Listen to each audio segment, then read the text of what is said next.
रात का समय था। चारों तरफ सन्नाटा फैला हुआ था। मोनू और रामू सुनसान सड़क से अपने घर की ओर जा रहे थे। मोनू गाना गा रहा था। अरे आज रपट जाए तो हमें ना उठाइयो। अरे अरे आज रपट जाए तो हमें ना उठाइयो। अरे मोनू भाई, आज तुमने ज्यादा ही पी ली है। रामू ने कहा। तो तुमने क्या कम पी है? मोनू बोला। हाँ, कम पी है। तभी तो तुम्हारी तरह एक ही लाइन नहीं रटे जा रहा, टेप रिकॉर्डर की तरह। इस तरह दोनों बातें करते हुए आगे की ओर चले जा रहे थे। अचानक पास के एटीएम से उन्हें कुछ रोशनी आती हुई दिखाई दी। रामू ने कहा। अरे देखो भाई, उस एटीएम मशीन से ये कैसी रोशनी आ रही है। मोनू ने कहा। अरे भाई, वो बुता एटीएम है। बरसों से वहां कोई नहीं जाता। अरे तुम किन बेकार की बातों को मानते हो? चलो चलकर देखते हैं। रामू बोला। ये कहकर दोनों उस एटीएम के अंदर चले गए। दोनों ने देखा कि वो रोशनी एटीएम मशीन से आ रही थी। अचानक से वो रोशनी आना बंद हो गई और एटीएम से बहुत सारे पैसे निकलने लगे। दोनों खुशी से चिल्लाए, अरे भैया आज तो लॉटरी लग गई। लेकिन दोनों जैसे ही पैसे उठाने के लिए सोचने लगे, अचानक से एटीएम में से एक हाथ निकला और एटीएम से एक बहुत भयानक आवाज आई। भाग जाओ, नहीं तो सब मारे जाओगे। अरे दैया रे, मार डाला, ये क्या है? रामू चिल्लाया। मैया रे, सारा नशा उतार दिया, भागो यहाँ से। ये कहकर दोनों वहां से भाग गए। गांव पहुंचकर ये सारी बातें उन्होंने बाकी गांव वालों को बताई। उस दिन के बाद से उस सड़क से कोई नहीं जाता था। कुछ दिनों बाद उस जगह से रवि नाम का एक लड़का निकला, जो अपनी गाड़ी से दूसरे शहर की ओर जा रहा था। एटीएम वाली सड़क पे आते ही उसकी गाड़ी अचानक से खराब हो गई। रवि कार से बाहर निकल आया।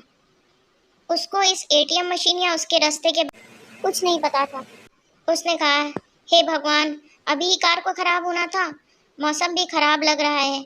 चलो आज रात मैं इस गांव में ही बिता लेता हूँ। कल सुबह अपनी गाड़ी सही करा के शहर निकल जाऊंगा। ये सोच के वो उसी सड़क पे आगे जाने लगा।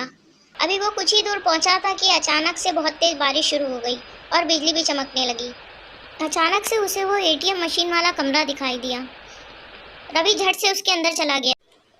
अंदर जाके उसने देखा एटीएम मशीन से रोशनी निकल रही थी और कुछ ही देर में वो रोशनी निकलना बंद होके उस मशीन से पैसे निकलना शुरू हो गए। रवि ने सोचा, ये क्या हो रहा है? ये इस मशीन से अपने आप पैसे कैसे निकल रहे हैं? जब तक वो कुछ समझ पाता, अचानक से मशीन में बहुत भयानक भयानक आवाजें आने लग गईं। मशीन में से अचानक से एक हाथ निकला, जिसको देख के रवि बहुत डर गया। फिर भी उसने हिम्मत करके पूछा, तुम कौन हो? मैं तुम्हारी मदद करना चाहता हूँ, प्लीज मुझे बताओ। उस एटीएम मशीन से आवाज आई, भाग जाओ यहाँ से, नहीं तो मारे जाओगे। मैं तुम्हारी मदद करना चाहता हूँ, रवि ने कहा।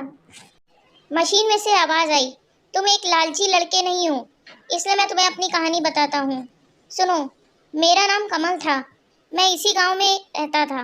एक दिन मैं इस एटीएम से पैसे निकालने आया। तब तक यहाँ पे एक चोर आया। उसने मुझे पैसे निकालते हुए देख लिया और मुझसे पैसे छीनने की कोशिश करने लगा। इसी छीना झपटी में मेरा सर एटीएम मशीन से लड़ गया और मेरी मौत हो गई। उस समय मेरी आत्मा इस एटीएम मशीन में चली गई। तब से मैं इस एटीएम मशीन में ही रहने लगा हूँ और यहाँ आने वाले किसी भी आदमी को पैसे निकालने नहीं देता हूँ। मैं उसका इंतजार कर रहा हूँ। अगर तुम्हें मेरी मदद करनी है तो गांव के इस आखिरी घर में जाओ और वहाँ पे वो चोर रहता है। किसी भी तरह तुम उसे बुला के लाओ, मैं उसे मार के अपना बदला पूरा करूँगा।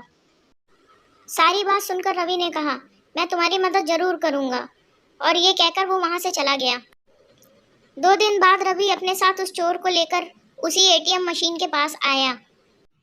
चोर ने उससे कहा, अरे साहब, मुझे काम तो बताओ, कहाँ चोरी करनी है, कहाँ डाका डालना है? काम तो मुझे बताया नहीं, तभी तो मैं पैसे बताऊंगा। रवि ने कहा, अभी तुम्हें काम पता चल जाएगा। तब तक उस एटीएम मशीन से 2 हाथ निकले और उन्होंने उस चोर की गर्दन को दबाना शुरू कर दिया। कुछ ही समय बाद वो चोर मर गया। उस भूत की आत्मा उस एटीएम मशीन से हमेशा हमेशा के लिए चली।